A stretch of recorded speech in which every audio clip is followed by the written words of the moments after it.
Have you ever felt like your organization is full of high achievers, but their impact is very low? Leaders hitting their targets, but somehow missing the mark on what really matters. This is really a common problem. Despite all the goals met, there's a creeping feeling of emptiness, an invisible drain on engagement, productivity, and legacy. And that's what we're talking about today on Marc Haine Live.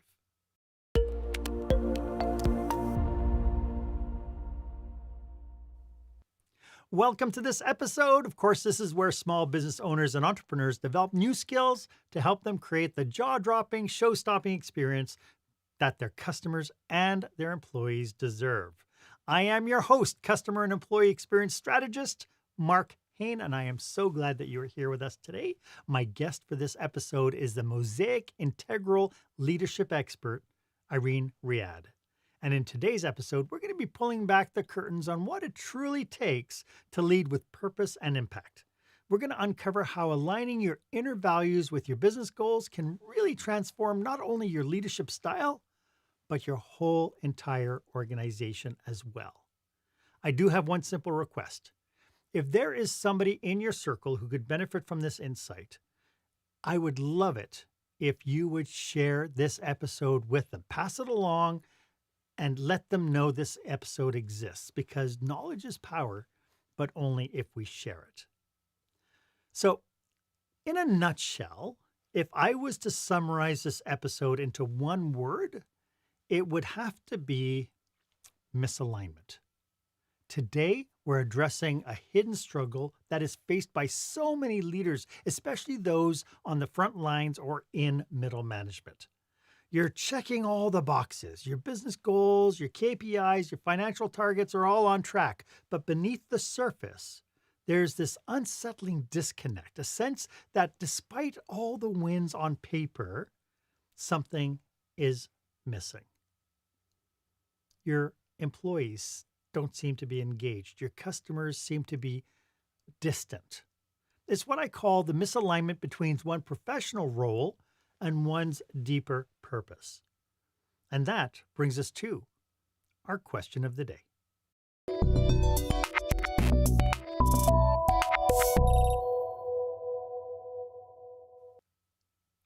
So, are you leading from a place of true alignment with your mission and your vision and your values? Or are you just managing the metrics? Why don't you go ahead and share a link to this episode on your favorite social media platform, hashtag it experience leadership. I'd love for you to be part of this conversation. As I mentioned, my guest today is very special. Irene Riad isn't somebody who just talks about leadership. She's helping people reimagine it. Irene Riad is a powerhouse in global talent consulting and a trusted guide to leaders who want more than just to succeed. They want impact. Irene is an ICF certified executive coach. She's a coach mentor and a supervisor. Irene works with leaders to uncover the deeper purpose behind their roles, transforming the way that they approach work and life. Her Mosaic Integral Leadership System is a game changer, offering a fresh framework that integrates mind, body, soul, and everything else in between. She's here to challenge the way we think about leadership, to help us see it is not just a checklist of achievements, but as a journey towards real alignment and fulfillment. Irene, welcome to the show. It is so amazing having you here. It is so amazing to be with you, Mark. Thank you so much for this introduction. Yeah, before we get too deep into today's topic, could you tell us a little bit about who your clients are and how do you go about serving them? Absolutely. So, my clients are the high achievers, whether they're in corporate or they have their own businesses, so they could be entrepreneurs, high achievers who are looking for something more. And I love to especially work with those who have setbacks. So, if you're a high achiever, yet you've got some significant setback, maybe in the past or current, I work with them, I work with you to empower them to reach their legacy in their work. I love that. Your whole mission intrigues me. What inspired you to address the issue of leaders feeling disconnected from their purpose? It's the mission I took myself personally. I think we all start somewhere similar to the clients we serve, we love to serve. And at some point, I reached the pinnacle of my leadership career in corporate life. Yeah. And yet, when I reflected, I realized I was so far from what made me happy and what added meaning. And that's where it all sparked. And I at the top of the show, I use this word misalignment because that's kind of the feeling that I have a lot in kind of the show notes that we went back and forth with, kind of the purpose of what we want to talk about. This alignment, this word misalignment, how does it this misalignment in your experience between leaders and their core purpose, how does it show up in daily business operations? Yeah, what I see and what leaders come with, misalignment could be masked as frustration, Hmm. anger in the workplace, or results that are not up to par, whether they are engagement results, um, KPIs that are not achieved. But on a personal level, when they come to me and they're looking for that person who would kind of match their desire to grow their success, it's around them having even lack of interpersonal capacity to make that impact. They know all the how to technical, they've Hmm. got a tremendous amount of experience, yet something is stuck. And they talk about it. I'm stuck, frustrated, unable to get through to the people or to impact a culture. Since they're usually CEOs, VPs, heads of departments, and they're trying to impact more than just one team. So, in real world dynamics, the fact that somebody might be stuck or frustrated, they might not recognize that there's a misalignment between what they're doing and their true purpose. Are there any signs that they should be aware of that there's an incongruity between their purpose and what they're doing every day?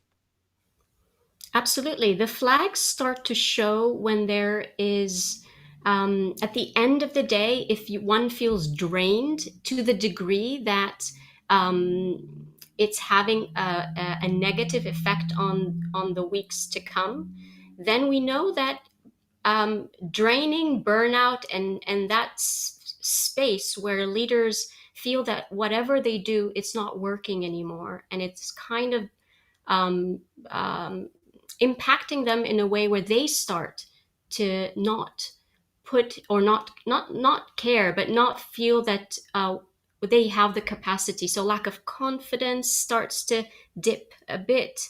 Burnout, emotional resilience starts to become less. And that means there is some misalignment, because if we are passionate, if we're aligned with the work that we're doing, hard work, long hours have a different impact on us. They don't drain us, they don't push us to a place where we don't have enough capacity to work with complexity. We find that when we're really aligned, hard work, hours of work, Becomes easy. complexity becomes easy. And Hmm. that's where it starts. The little flags can start with frustration, fed up, a little bit of anger, the stuckness that doesn't go away, because we all get stuck every once in a while. Sure. It's not bad, but it's when it is ongoing.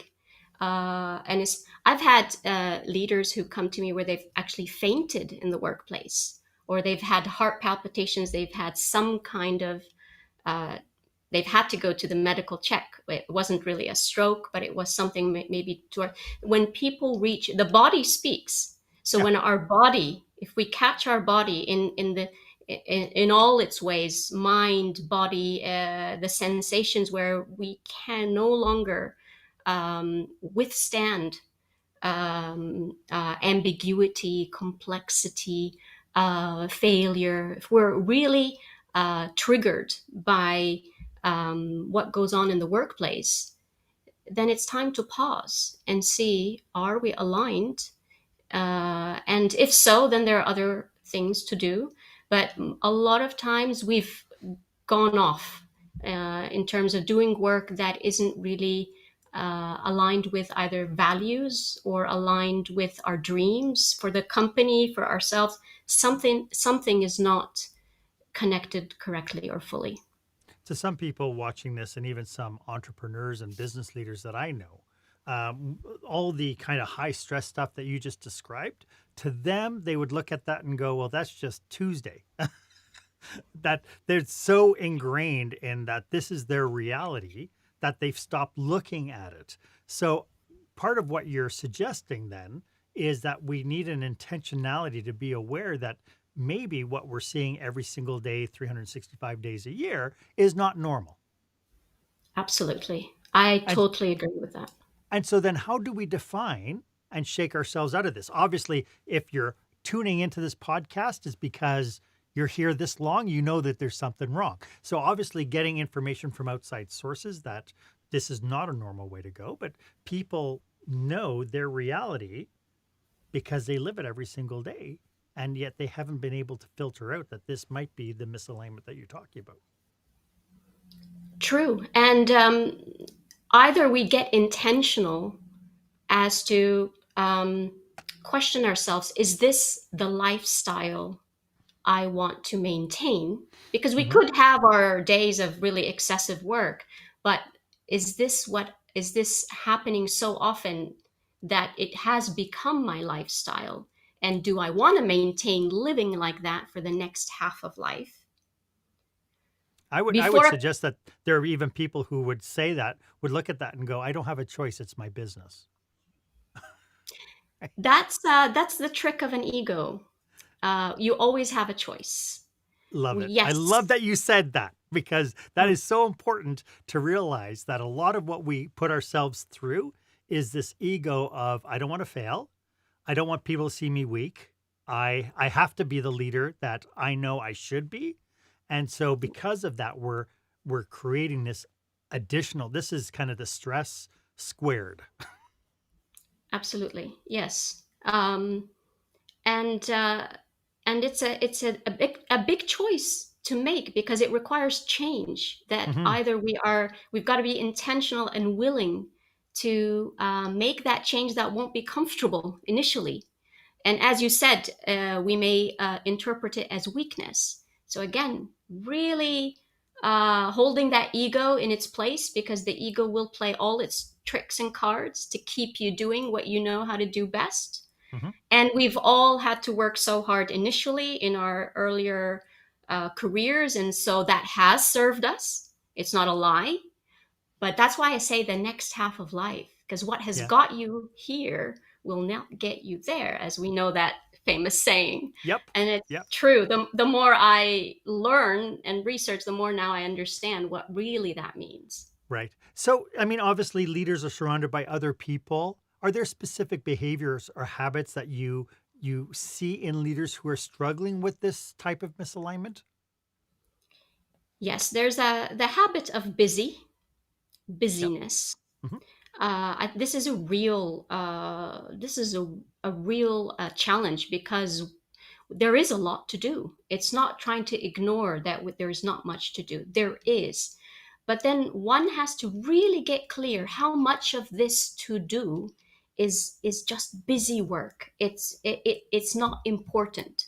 It's not the it could be urgent, but it's not the important for you to really put your effort in. And there will be things that will have to get out of that busy list, whether through delegation, whether through scrapping it off and being more strategic in how we look at the value of our work. So that busyness is always something to juggle and to be intentional with how we tackle it. The distraction is another one. There is a plenty of people, external requirements that will grab our attention. All of it is important to someone. Uh, Now, if we want to look at what success means to that leader, that's another place to define it. Then we can align the important busy work, the important work that actually drives me to that success, and the distraction, how much of it, because I can't eliminate it, but how much of it, again, I get very intentional. What kind of distraction do I want that could maybe be leisure or a way of release of some sort, but be very intentional. What is success? How much distraction do I want? What kind of like having some play, having some leisure that could be my way of a bit of distraction is useful. But then you're very intentional that it's not just getting stuff checked off of a list, because that makes us feel good. But it's, again, it's an illusion that, okay, I feel good, I've checked 20 things off of my list, but I didn't do the number one thing that actually takes me closer to my success. And, to your point earlier about this idea of purpose being tied to purpose, the distraction side could be it could be not only a distraction, it could be destructive. It could be things like alcoholism and drug use and so on that takes people away from, oh, I do this so that I won't experience the stress, or I do this because it's a way for me to escape it. I hang out at a casino and blow thousands of dollars because it keeps me from having to think about all the problems I have at work. Is that fair? Absolutely, absolutely. And so the question also becomes the willingness to pay attention to the emotions we're trying to avoid feeling. Mm-hmm. Yeah. Yeah, very good. How does this problem of misalignment impact overall corporate culture and potential growth of not only the company itself but the teams? How is it manifesting itself?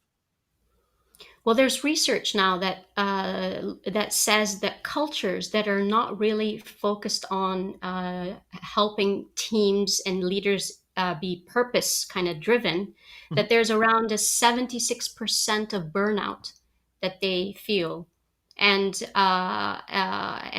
around 77% are disengaged or not fully engaged. So these are very high percentages, whether Mhm. burnout, not engaged, and leaders who are not able to find that purpose that keeps their drive in alignment with the success of the organization. They'll also have a fatigue. Eventually, they'll either, we call it burnout, or they'll just be fatigued. They're just tired, and that will take a toll on our focus, Mhm. clarity. And with our teams, if the leader is not able to be the compass, be the role model of actually balancing the energy and the purpose driven focus of a culture, teams won't catch on. They will feel they also need to stay busy. Burnout becomes a badge. Engagement is faked. And there is an end to all of that when KPIs and ROI is just not attainable, Yeah, sustainable at least. I truly believe that the metaphor is like the snowball going downhill. It picks up speed, it gets Absolutely. bigger, and it gets more damaging when it hits the bottom. So, Absolutely. yeah, Yeah. I'd love to delve into your Mosaic Integral Leadership System, and we'll get to that right after this.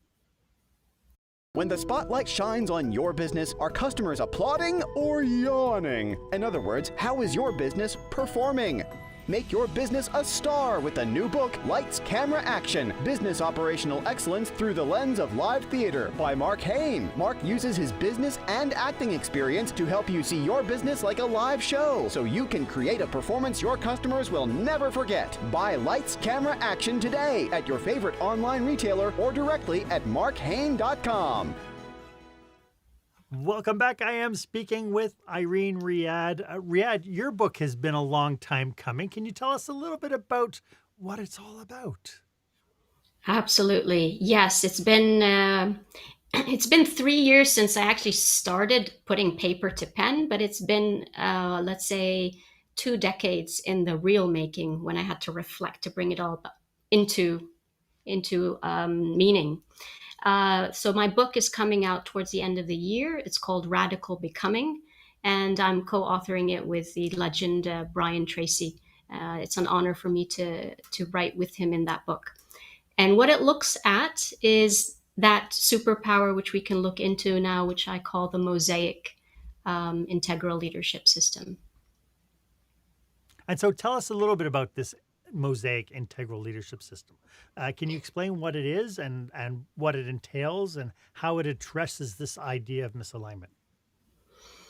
Absolutely. So MOSAIC is an acronym, Mhm. and it stands for the mind in M, the mind, how we look at the mind and work with the mind in terms of thoughts and beliefs. And then the O is around the operating system, which is our body, how our body or the physical manifestation and what we sense and feel. The S is around our soul and spirit, which needs to be in alignment, and that's where the alignment of all three starts to take shape. But the A is the alignment within our higher self. The I is the identity, because the Mosaic Integral Leadership System is actually based on how we view ourselves. So the Mm. core of it is identity, and the C is around that community. I call it community of friendship that you start to build around yourself and become part of. So it's interesting because it really seems to start really internally and work its way outward. Yes, so the focus is from inside out leadership. I am so proud that I figured that out without you telling me. Thank you, Mark So Haine.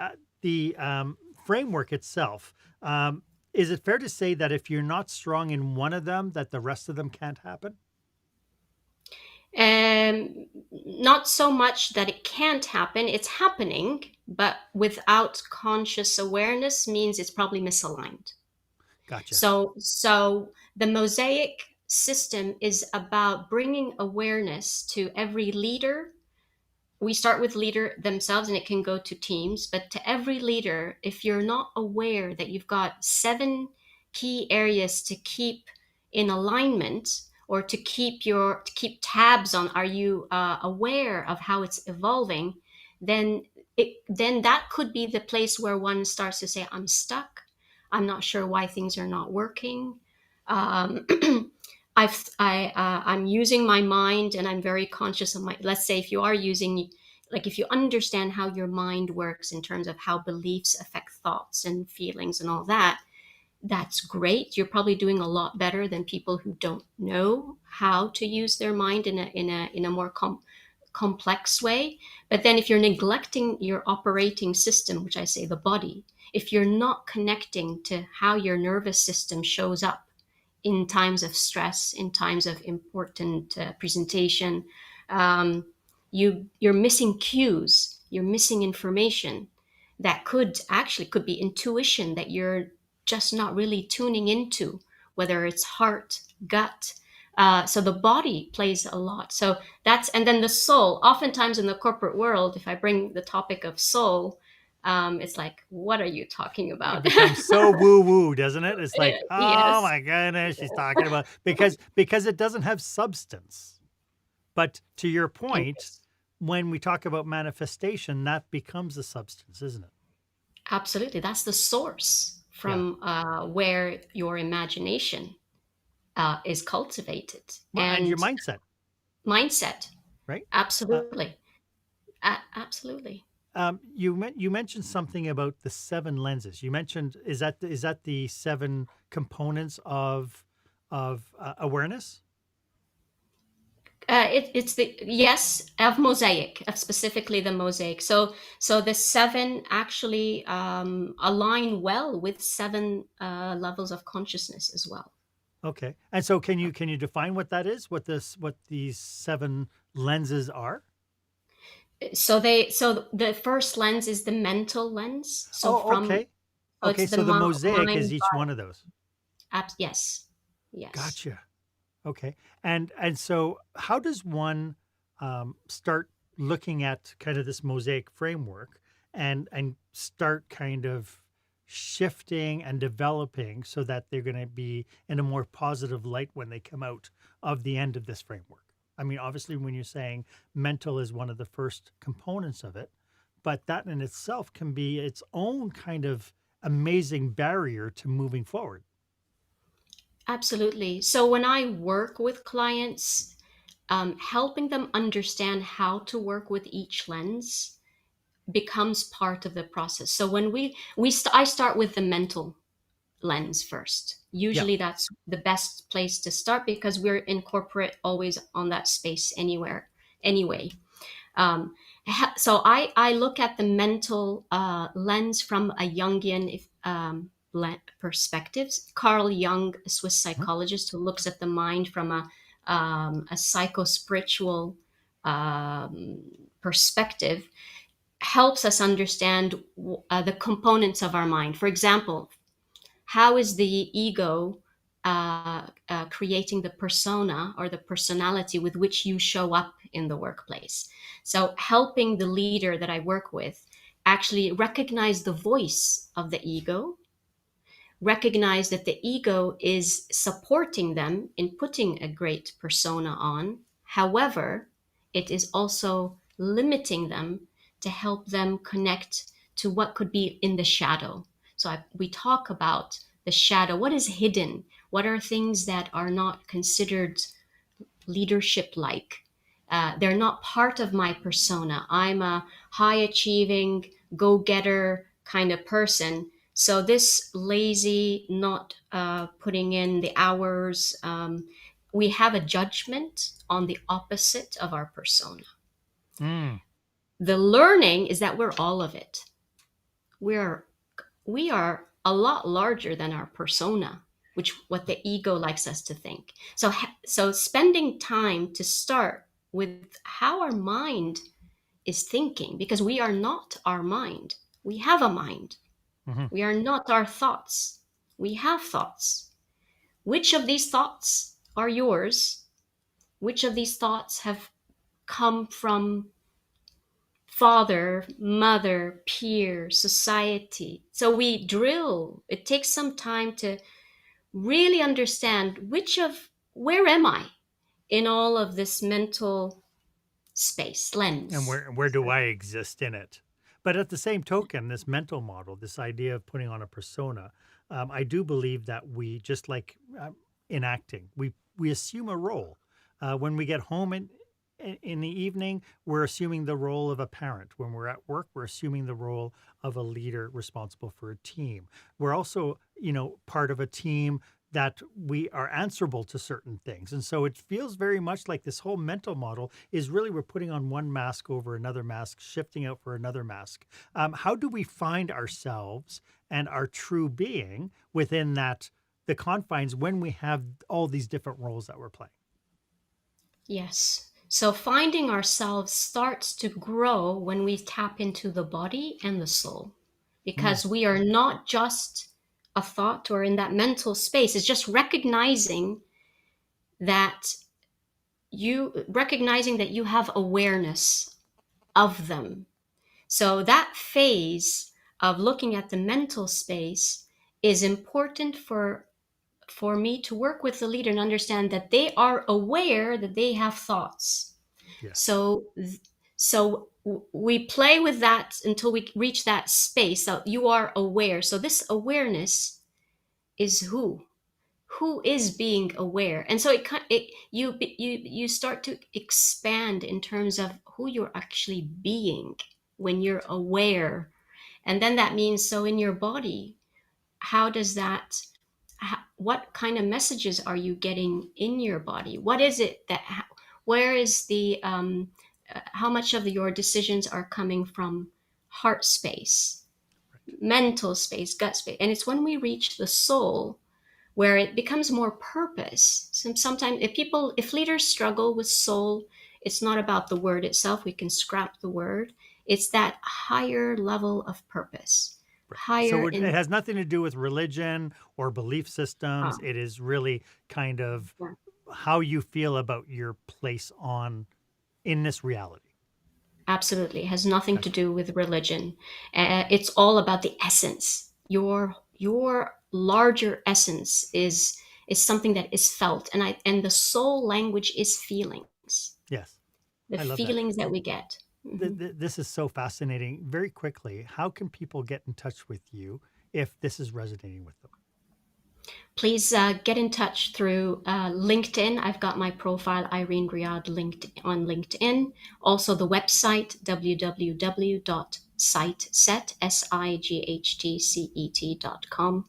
And they can contact me through the link, both of these spaces. I love that. In the show notes, you gave in this concept of avoda, which is Yes. work as a sacred act. Could you talk a little bit more about that? Because again, I think it's one of these things, some people will hear it and they'll go, oh, that's just another woohoo concept. But there's something very real here, I think. Absolutely. So avoda is a Hebrew word that has multiple meanings. It's mentioned in the Bible, but it's also just outside of the Bible. It does have a meaning of service, doing work of higher purpose. And so in the context of doing your work, it's not about your role or job. When you are connected to your work, you're connected to your avoda, which is that service level work that has deeper purpose and deeper meaning.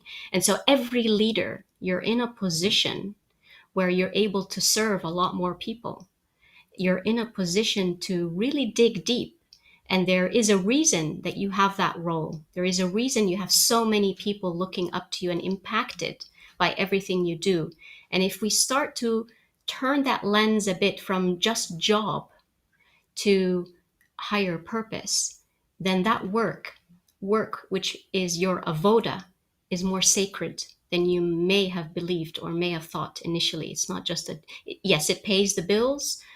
It is a business perhaps, but when it is looked at from more of a soul or a purpose lens, you start to see your work as avoda, the Hebrew word that actually means sacred work or service. I love that. We're all being human animals. We have our biases and our belief systems. A lot of it taint everything that we've been talking about today.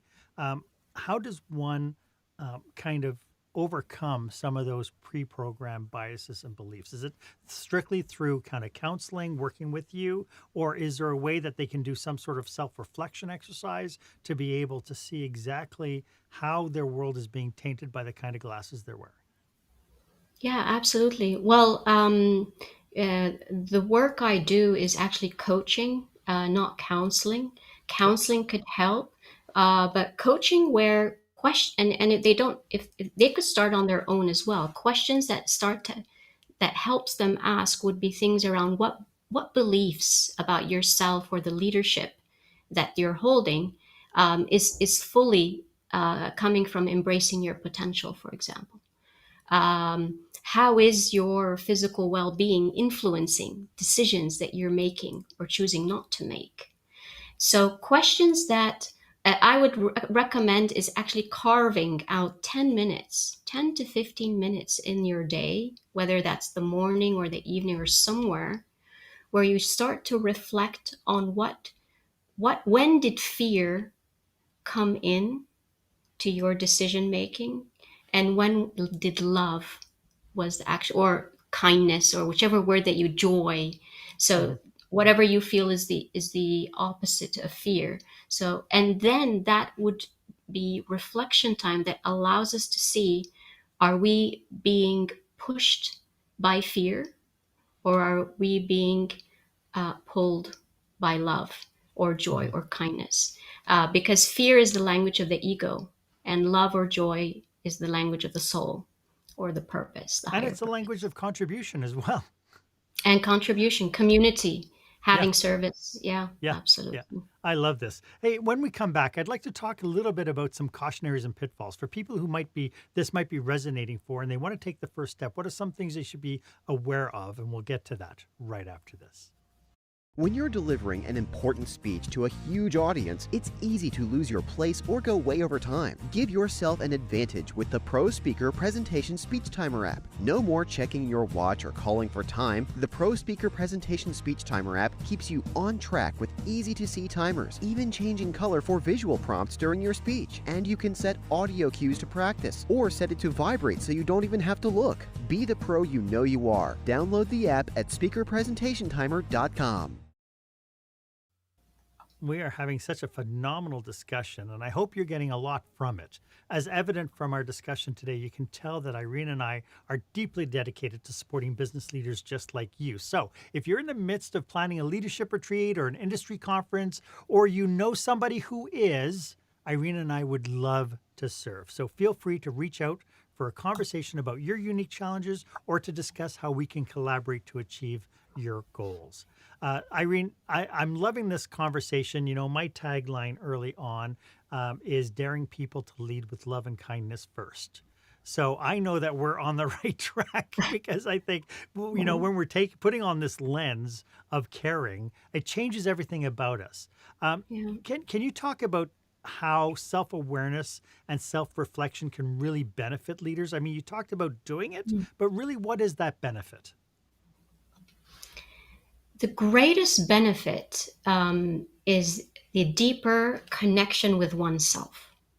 So the little time, and it doesn't need a lot of time, little time, 10, 15 minutes, even 5 minutes, but the act of actually just reflecting and going in, stretch your muscles to actually connect with yourself. So the most important is that the leader is connected with who they are authentically. And the more reflection, the more time we spend on how we feel inside. What's my state of mind? What are my values in this meeting? Like if you're sitting in the meeting and you're having 5 minutes of reflection, these minutes, they don't have to be long hours. Actually, it's recommended just small minutes throughout the day stretches your capacity to stay connected with yourself, because there's so much distraction. There's so much to do that if you are not connected with yourself, it just becomes pointless and you go into the other hamster wheel of burnout, meaningless work, and so forth. So if we could stay connected with ourselves, self-reflection, self-awareness, looking inward, looking at ourselves from different lenses, is what keeps us intact, because there's so much that we can do, but instead of just doing and having an external focus, just looking at results outside, keep your focus inside. Keep that measure of being connected with who you are. Once we do this for us, how valuable would it be to run this exercise with your team? Oh, this would be extremely valuable. Teams have no time to, they're not given time to Right. actually self reflect. Yeah. It's interesting that you said that, because one of the things I've done in my last few contracts is I break out the Virtues Project. Virtues Project has a bunch of cards with virtues listed, and you know, when we have a meeting, a leadership meeting, a way of being able to get together and start communicating, we'll do virtues picks, where we'll go around the table literally picking a virtue and talking about it and opening it up. And what I found happened was there was some really great reflection, because no matter why you were meeting, usually it's because we have problems to solve and things to overcome that can result in finger pointing and the egos taking over. But when you have somebody turning around and acknowledging you for a particular virtue that you're talking about, it becomes harder and harder to really kind of lead with ego after you have those levels of acknowledgement. Is that to you? I found that to be a valuable exercise for me. Are there any other exercises people can do with their teams to lower the barrier of ego and really bring in the love and kindness and caring into their team dynamics? Yeah, a great exercise is actually sharing together on what is the environment that they all need, with one word or phrases. What is the environment they all need to show up at their best? Yes. So prior to starting any meeting, just a flip chart or a piece of paper, and everybody just calls out a word. What is it that they need right now, given the context? We're going to talk about XYZ problem. What is it that they need right now from all of us that will allow them to show up at their best? And once everybody has said a word, you get a huge flip chart. And then it's the second thing, I kind of stretch it a bit.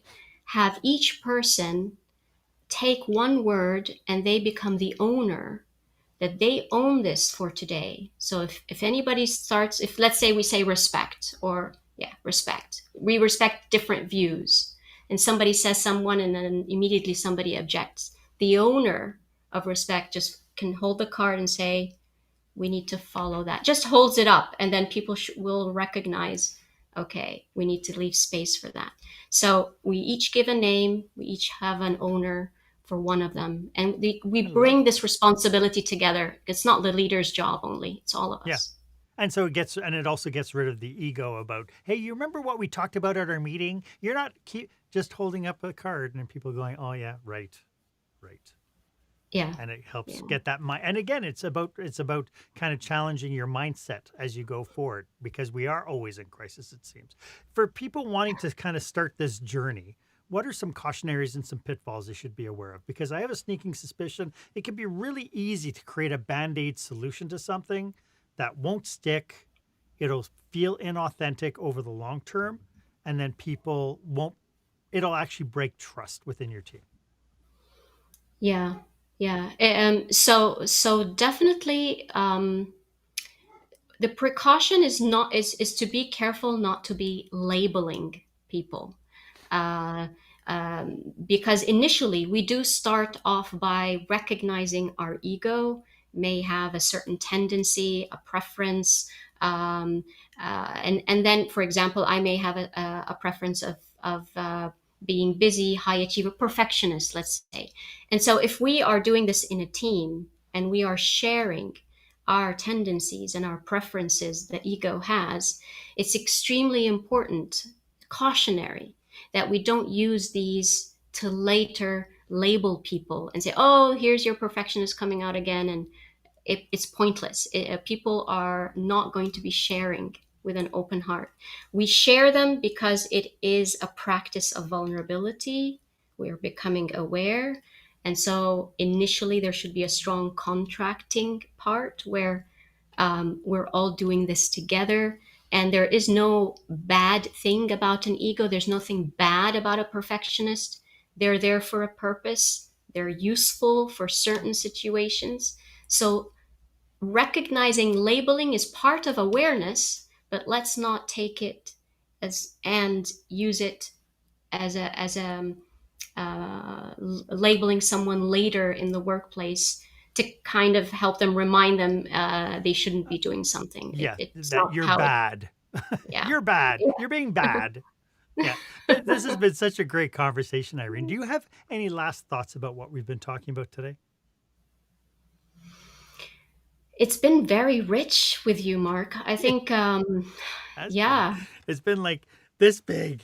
It's been I know. huge.